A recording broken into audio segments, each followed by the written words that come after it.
사방이라고 하는 그러한 책에서 이런 감동적인 이야기가 나옵니다. 한 북한 여인이 먹을 것을 찾아 중국으로 넘어옵니다.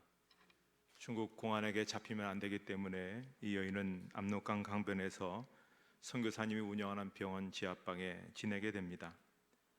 병원을 운영하는 저 사진의 주인공 박세록 선교사님은 그 방에 계속 음식을 넣어주고 성경을 비치해 두었습니다. 여인은 갈 곳도 없고 할 일도 없다 보니까 방 안에 있는 성경을 읽기 시작했습니다. 그러더니 자발적으로 성경 공부를 하기를 원한다고 해서 성경을 가르쳤더니 두만강을 넘어 북한으로 가겠다는 겁니다. 음식을 가지고 들어간 것이 아니라 성경을 가슴에 품고 목숨을 걸고 건너간 겁니다. 그래서 병원에 있는 식구들은 이 여인을 위해서 계속 기도했습니다. 그런데 전혀 소식이 없던 여인은 1년 후에 다시 병원으로 왔습니다. 너무 반가워서 그동안 어찌 된 일이냐 그렇게 물었더니 여인이 대답합니다. 책에 있는 내용을 그대로 읽어보겠습니다. 지난번에 강 건너가다가 경비병에게 붙잡혔습니다. 몸을 수색하니까 품에서 성경책이 나왔지요. 그 성경책을 어떤 경로로 받아왔는지를 대라고 고문을 받기 시작했는데 대면 안 되지요. 그래서 손톱 뽑히는 고문을 받았는데 너무너무 아파서 그만 정신을 잃고 말았지요. 그러다가 깨어났는데 갑자기 고문하는 청년의 얼굴이 눈앞에 크게 보이면서 이 청년도 나처럼 예수님을 영접하고 구원을 얻게 되면 얼마나 좋을까 하는 생각이 들지 않겠습니까? 그래 그 청년의 영혼을 위해 눈물을 흘리며 기도하기 시작했지요. 그러니까 그 청년의 얼굴이 눈물을 흘리고 계시는 예수님의 모습으로 보이는 겁니다. 제가 그 청년의 목을 얼싸안고 목 놓아 울었지요. 수용소에서 석 달을 지낸 다음 지금 우리 동네 스테반 교회라는 지하 교회를 지었지요. 7명의 성도가 기도하고 있는데 한꺼번에 모이지 못하고 오늘은 이렇게 2명, 내일은 저렇게 2명이 모이지요. 그렇게 모이기만 하면 두 손 들고 눈물 흘리며 뜨겁게 기도합니다. 하루속히 복음이 전해지는 그날을 위해서 우리는 기도합니다. 박세로 선교사님은 손톱이 뽑히면서도 주님을 버리지 않는 이 여인 앞에서 한없는 부끄러움을 느끼며 이런 질문을 합니다. 그런데 왜 이번에 건너오셨습니까? 아는 게 없어 속이 답답해서 그렇습니다. 저에게 성경을 좀 자세하게 가르쳐 주십시오.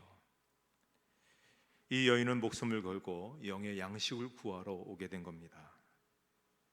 이런 놀라운 일들이 박세록 선교사님과 같이 선교 현장에서 사역하는 많은 선교사님들이 열심히 충성되이 섬기기 때문에 이루어진 일입니다. 예수님이 부활하시고 승천하시기 직전에 교회에 주신 그런 지상 명령이 있습니다. 이 교회의 본질, 우리의 본질이죠. 그것은 모든 족속에게 복음을 전파하라는 것입니다. 그래서 주님의 지상 명령에 순종하는 교회는 참된 교회고 이 땅에 이 명령에 순종하는 그리스도인들만이 참된 그리스도인이라고 볼 수 있습니다.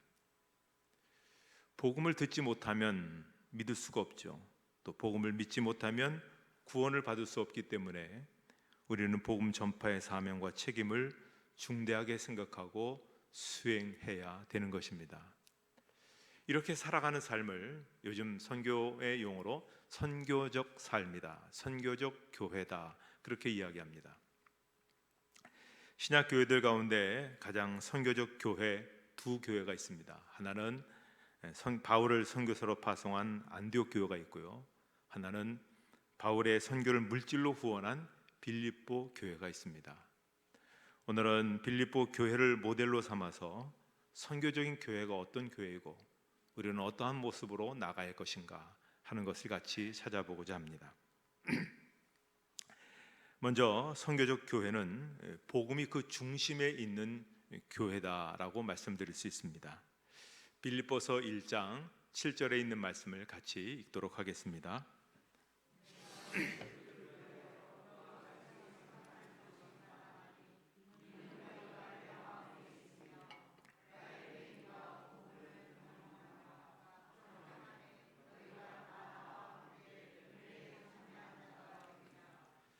빌립보 교회는 복음 안에서 교제했고, 복음을 변명했고, 복음을 위해서 수고했고, 복음을 따라서 생활했고, 복음을 위해서 협력하는 교회였다, 이런 말씀을 하고 있는 겁니다. 그러니까 단순히 복음을 이해하는 그런 수준이 아니라 복음이 교회와 삶의 중심부에 놓여 있는 교회다라고 하는 것을 보여줍니다. 복음이 무엇입니까? 인간들이 하나님 앞에 모두 다 죄인이지만 예수를 믿는 자에게는 하나님의 죄를 사해 주시고 천국에 들어갈 수 있는 의를 주신다라고 그렇게 정의할 수 있습니다.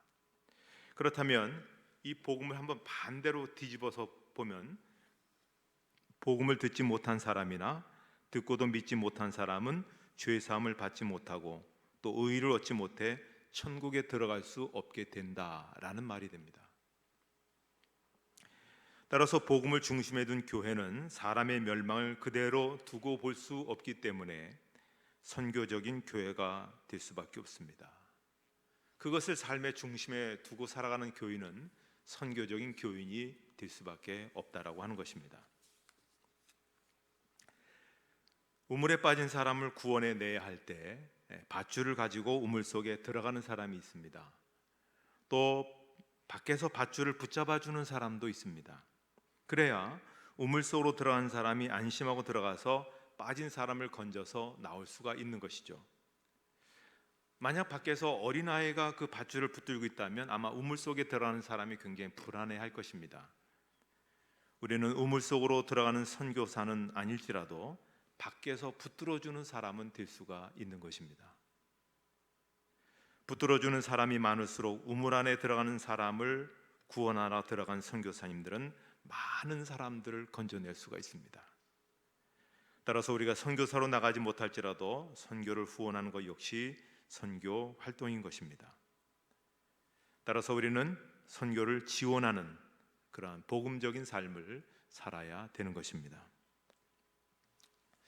두 번째, 선교적인 교회는 섬김의 태도를 가진 교회라고 하는 것입니다. 교회는 섬김의 태도를 가져야 됩니다. 왜냐하면 우리 주님이 섬기는 종으로 오셨기 때문에 그렇습니다. 빌립보서 2장 5절로 7절에 있는 말씀을 같이 읽도록 하겠습니다.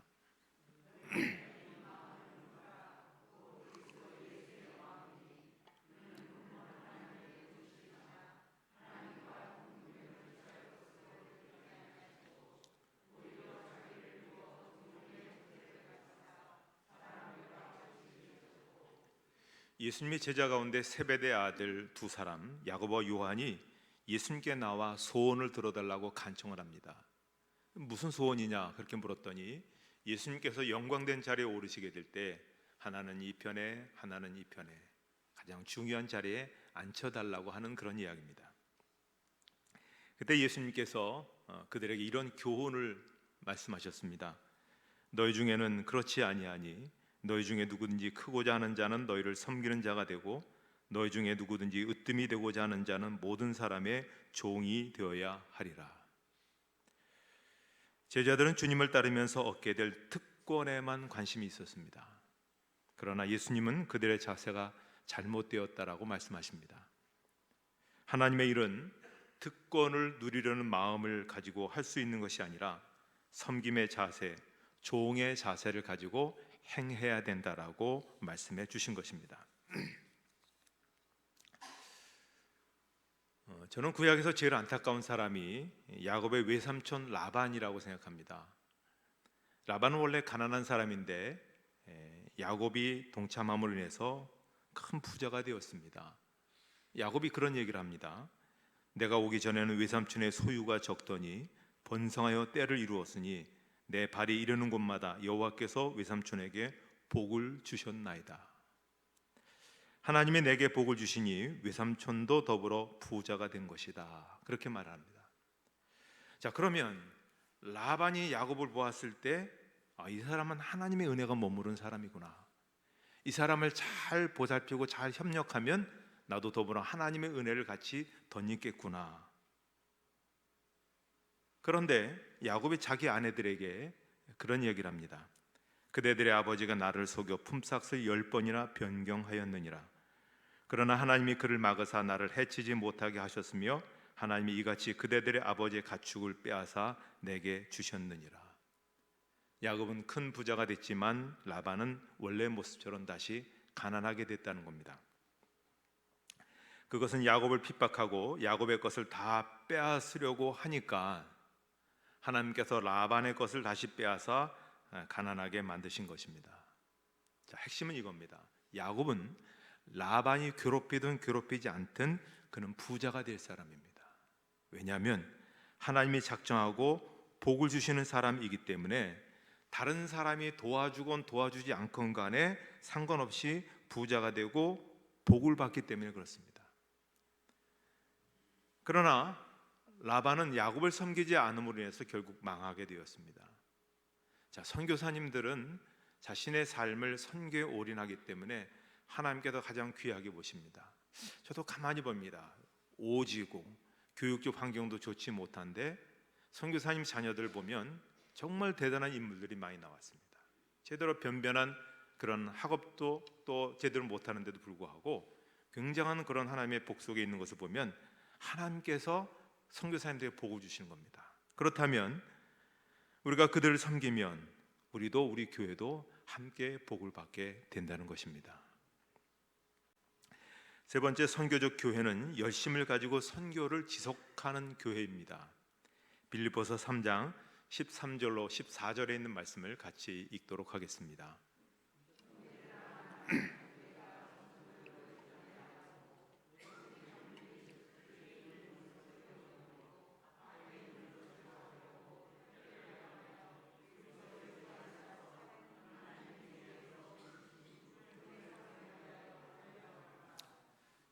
여기서 사도 바울은 잊어버려야 될 것이 있고 따라가야 될 것이 있음을 얘기하고 있습니다.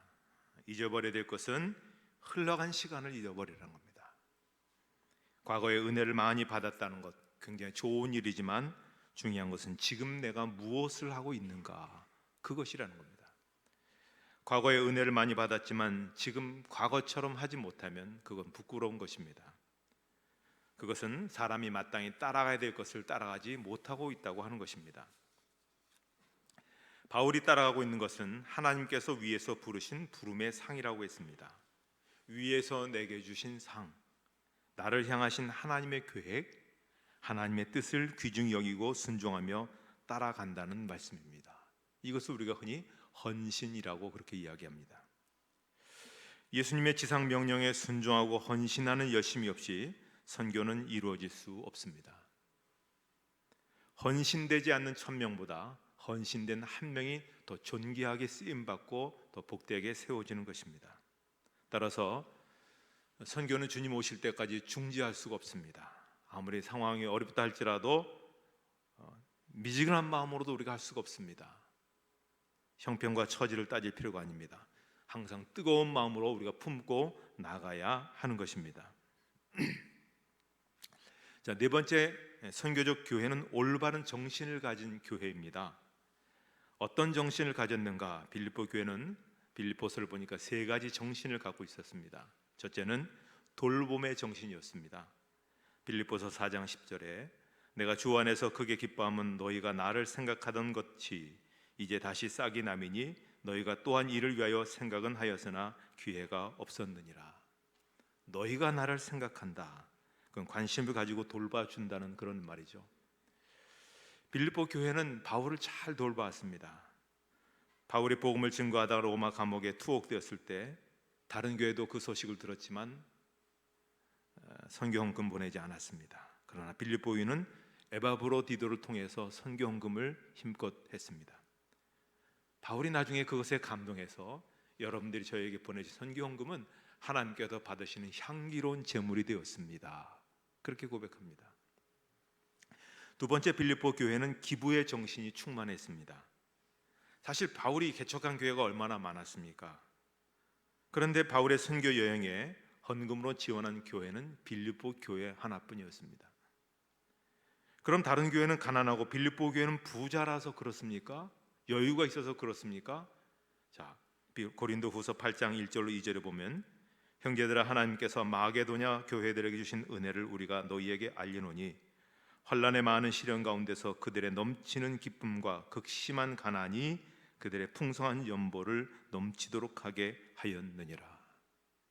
빌립보 교회는 말씀처럼 극심한 가난 속에서도 풍성한 연보를 했다는 것입니다. 그들은 자기들도 가난하지만 선교사님들에게 베풀려고 하는 그런 정신을 투철하게 가지고 있었습니다. 세 번째, 그들은 하나님을 신뢰하는 믿음의 정신을 갖고 있었습니다. 우리가 극한 가난 속에서, 어려움 속에서도, 어려운 형편 속에서 우리가 선교 헌금을 드리면 우리의 몫이 줄어듭니까? 우리가 힘들어합니까? 분명한 것은 하나님이 풍성한 보물 창고로부터 모든 쓸 것을 풍성하게 채워주신다는 것입니다. 지금까지 살아오면서 여러분 무엇을 느끼셨습니까? 우리의 풍성함은 사람의 보물 창고에서 오는 것이 아니라 하나님의 보물 창고로부터 우리에게 흘러내려 오는 것입니다. 자, 오늘 본문인 빌립보서 4장 17절 말씀을 같이 읽도록 하겠습니다.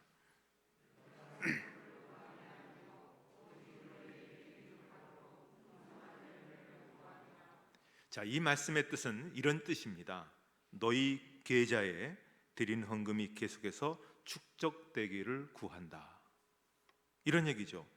빌립보 성도들이 보낸 헌금을 바울이 선교 헌금으로 선교 사역에 다 쓰면 그것은 다 없어지는 그런 것일까? 그것이 아니라는 겁니다. 바울은 얘기합니다. 빌립보 성도들이 그 천국 계좌가, 하나님의 나라에 그 계좌가 있는데 이게 이체가 되는 겁니다. 그러니까 여러분, 우리가 생각하듯이 오늘 우리가 누리고 있는 이 경제적인 모든 혜택을 우리가 이 세상에 누리지만 하나님 나라 갈 때는 어떤 것도 가져갈 수가 없습니다. 그런데 우리가 선교에 드리고 하나님의 일에 드리면 그 드린 것만큼 하나님의 계좌에, 천국 계좌에 그것이 쌓이게 된다는 겁니다. 그래서 우리가 상급으로 돌려받게 된다는 겁니다.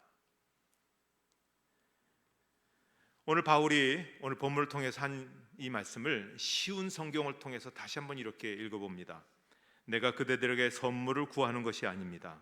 당신들의 천국 계좌에 쌓여가는 것을 내가 구하고 바라는 것입니다. 복음은 우리가 선교에 헌신할 것을 명령합니다. 선교는 우리의 본질입니다. 교회의 본질입니다. 우리가 왜 모여야 되는지, 우리가 왜 살아야 되는지를 분명히 가르쳐주는 그러한 핵심적인 그런 말씀입니다. 따라서 우리가 더 많은 선교사들을 섬길 수 있는 그런 꿈을 꾸고 그러한 소원의 마음을 가지고 있어야 됩니다. 말씀드린 것처럼 선교를 계속하면 하나님 우리에게 복을 주십니다. 빌립보 교회의 특징이 뭡니까? 기쁨의 교회라고 했습니다. 빌립보 교회는 기쁨이 넘쳤습니다. 우리가 하나님의 나라를 위해서 힘겹지만 어렵지만 그 선교 사역을 위해서 같이 동참하게 되면 우리 교회를 하나님께서 기쁨의 교회가 되게 해주십니다.